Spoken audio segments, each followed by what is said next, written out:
In the R&B classic Tempted by the band Squeeze, Paul Carrick declares that he has been tempted by the fruit of another, tempted, but the truth is discovered. It's a great song, but I've always wondered about his choice of conjunctions. It seems to me that the purpose of temptation is to reveal what lies at the heart of the one being tempted. So a better rendition would be tempted and the truth is discovered. That is certainly the case in the stories from Genesis and Matthew that we read today. Adam and Eve discover truths about themselves and God when they yield to the serpent's temptation and eat the fruit of the tree of the knowledge of good and evil. And Jesus does likewise when he successfully resists Satan's temptations in the wilderness. Jesus has just come up from the waters of the Jordan, where he was baptized by John and saw the Spirit of God descending on him like a dove, and heard a heavenly voice say, This is my Son, the beloved, with whom I am well pleased. Next thing he knows, he is being led by that same Spirit into the wilderness for the purpose, Matthew tells us, of being tempted by the devil. This may seem like an odd series of events. Why would God send the one that God just declared to be God's beloved Son into the arms of the tempter? I love you, son, and I couldn't be prouder of you. Now go into those spooky hills over there for about a month and a half. Don't eat anything. And when you're at your weakest, I will send someone along to make you question everything you ever thought you knew. Good luck. It may help to note that the word tempted here in Matthew 4:1 can also be translated tested.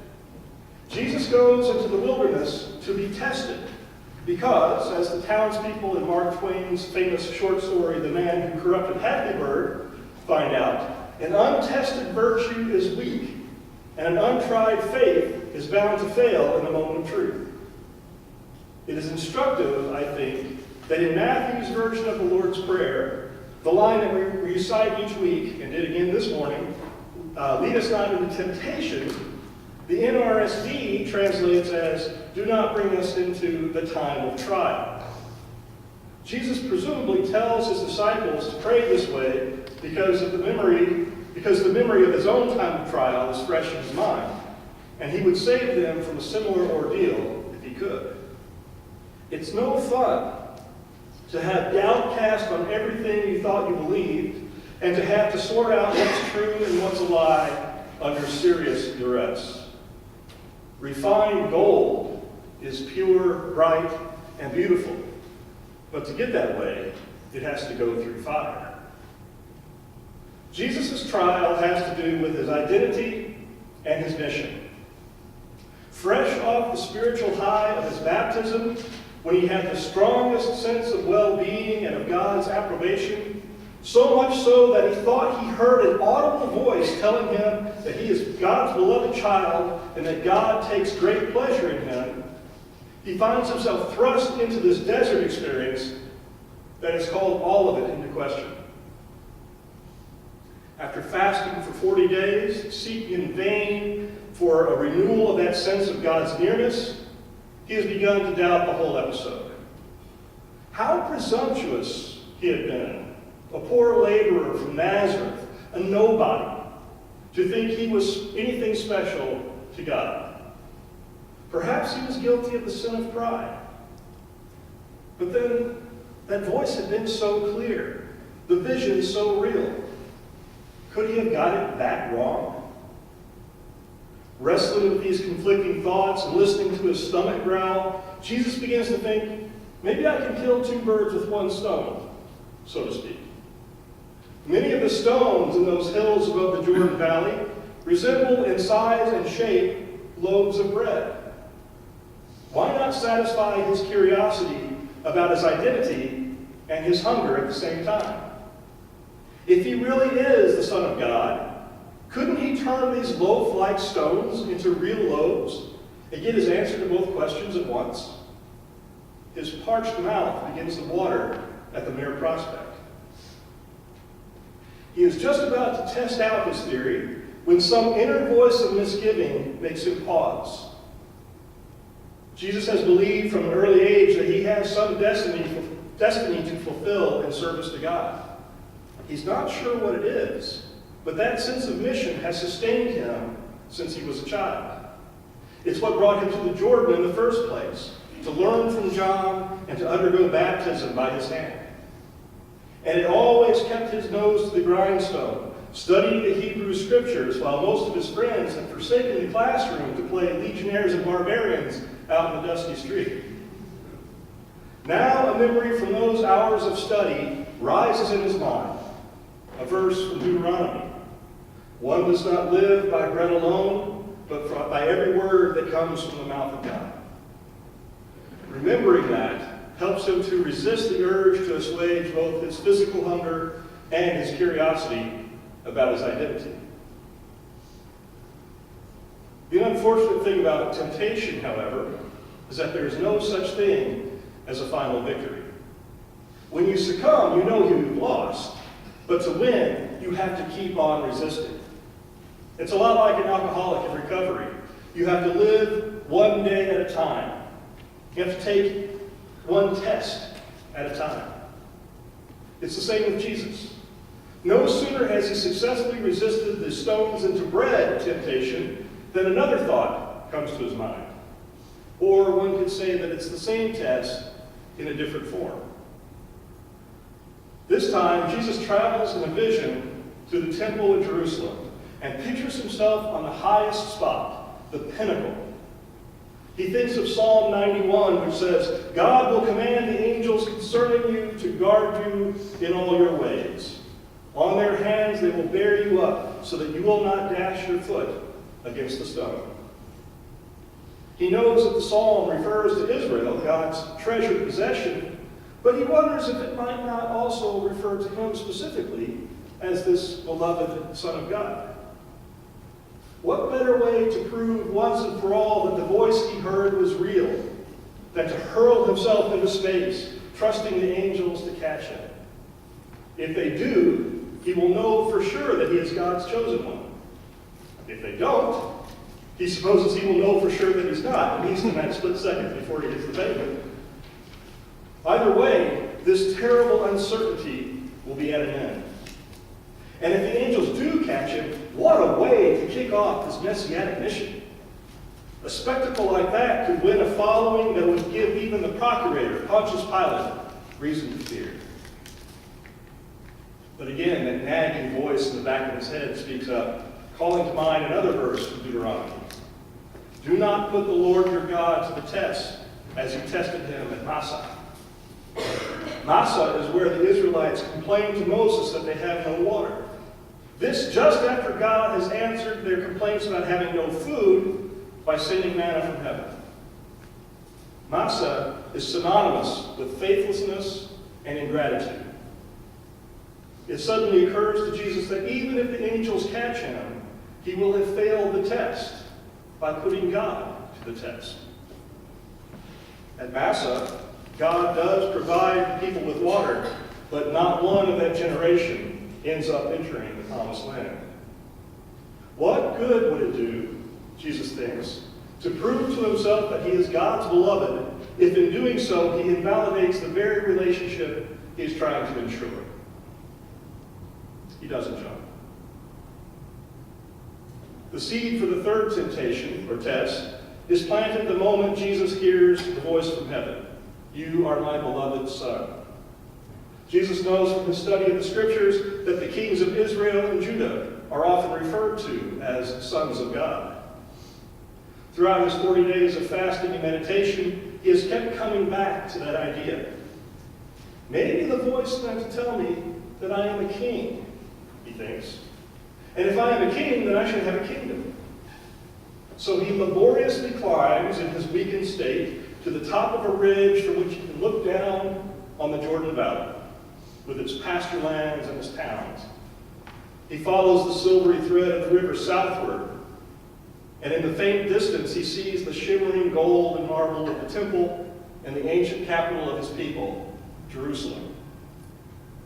Suddenly, however, the scene shifts, or better, the world reorients itself, and instead of just Jerusalem, Jesus sees a panoply of the kingdoms of the world spread out at his feet as far as the eye can see. He has to cling to a boulder to keep from falling, as in dizzying succession he sees Tyre, Alexandria, Carthage, far-off Cush, exotic Persia and Cathay, and finally the eternal city itself, Rome. The splendor and riches of all these places appear to him, each close enough to grasp. All he would have to do would be to reach out his hand, and he stops himself as that inner voice again snaps him back to consciousness. His experience of the world's kingdoms has been limited, growing up as he did in Nazareth, but he has been to Sepphoris, the sparkling city that lies only a few miles from his hometown. And when his work has taken him to the fishing villages around the Sea of Galilee, he has seen Tiberias, capital city of Herod Antipas. He has traveled with his family to Jerusalem for Pesach and Sukkot. In each of these places, he has seen the palaces of the rich and the slums of the poor. He has seen the contrast between the patricians and the plebes, the haves and the have-nots. It occurred to him at an early age that cities are built on foundations of injustice and greed, and the gaudy displays of wealth and luxury come at the expense of the common people's sweat and blood and lives. Besides his own observations, Jesus knows from reading the prophets that God condemns that sort of conspicuous consumption, demanding instead adherence to the laws of compassion and righteousness, insisting that every person is created in the image of God and therefore has infinite worth. He remembers that even the greatest of all Israelite kings, David, built his kingdom on violence and intrigue, and his son Solomon enslaved his own people. Everything Jesus has ever learned from the scriptures and traditions of Israel tells him that no one is expendable, and everyone has value in the sight of God. But everything he has witnessed or learned about the kingdoms of the world tells him that they are founded and maintained on the exact opposite assumption. It occurs to him that to claim those kingdoms for himself would require him to compromise with evil, to become an agent of the domination system. In essence, to bow down and worship the devil. He is so incensed by this realization that he blurts out, "Away with you, Satan! For it is written, worship the Lord your God and serve only him." The real choice that Jesus makes in this passage is to forego certitude and content himself with the life of an ordinary human being. He chooses to live with limitations and not press to solidify his identity as the beloved Son of God. He may never know if the voice he thought he heard at the Jordan was real, or if it was only a figment of his imagination. He makes the conscious decision to live a life of faith, trusting God to guide him and not demanding to see the roadmap himself. He will let the mission unfold as he goes, and so will need to continue in prayer and obedience, seeking God's will and wisdom at each turn. Contrast this with the way Adam and Eve respond to temptation. The woman notices one day that the serpent eats some of the fruit from that forbidden tree and does not die. And a seed gets planted in her mind. Is God trustworthy or deceitful? She begins asking herself, did God say you shall not eat from any tree in the garden? Did God really say that we would die if we ate that fruit? I think maybe he's putting us on. God just doesn't want us to be like him. God doesn't want any competition. She shares these thoughts with the man, and they both begin to doubt God's veracity. Suspicion grows. Resentment builds until finally they decide to take a chance. The woman eats the fruit and gives some to the man who is with her, by the way, a point that all those men who want to blame women for the state of the world conveniently forget. And together, they give in to temptation. they fail the test. Instead of resting content in their status as created beings dependent upon God, they reach for independence, for knowledge of good and evil, for certitude, for divinity. The result is that their eyes are open. They experience shame for the first time when they realize that they are naked, and they proceed to cover themselves to hide from each other and from God. They think that they will discover the truth by giving in to the temptation to eat the forbidden fruit. They do. But the truth they discover feels more curse than blessing. The innocence in which they used to walk in the garden, conversing with God in the cool of the evening, is gone forever. In its place is guilt, suspicion, fear, and shame. The certainty they had hoped for turns out to be an illusion. The only thing they are sure of is that they have lost something vital. In reaching out their hands in an attempt to be like God, they lose God. The season of Lent is for us a time of testing, of trial, of temptation. Like Adam and Eve, like Jesus, we will be tempted, and the truth will be discovered. We will be tempted to take the easy road, to curry favor with the powerful, or to neglect to speak out on important issues when the consequences may be uncomfortable. We will be tempted to respond in kind when we are faced with hate or bigotry or violence. We will be tempted not to keep the commitments we have made, whether to our Lenten discipline, or to our church, or to our spouse or significant other. We will be tempted to do whatever we can to avoid suffering, to short-circuit the chastening and purifying work of the Spirit, to skip over the cross and go straight to the crown. We will be tempted to usurp God's place, seeking autonomy instead of dependence, certainty instead of faithfulness. When we face these trials, how will we respond? When we are tempted, the truth will be discovered. What will that truth be?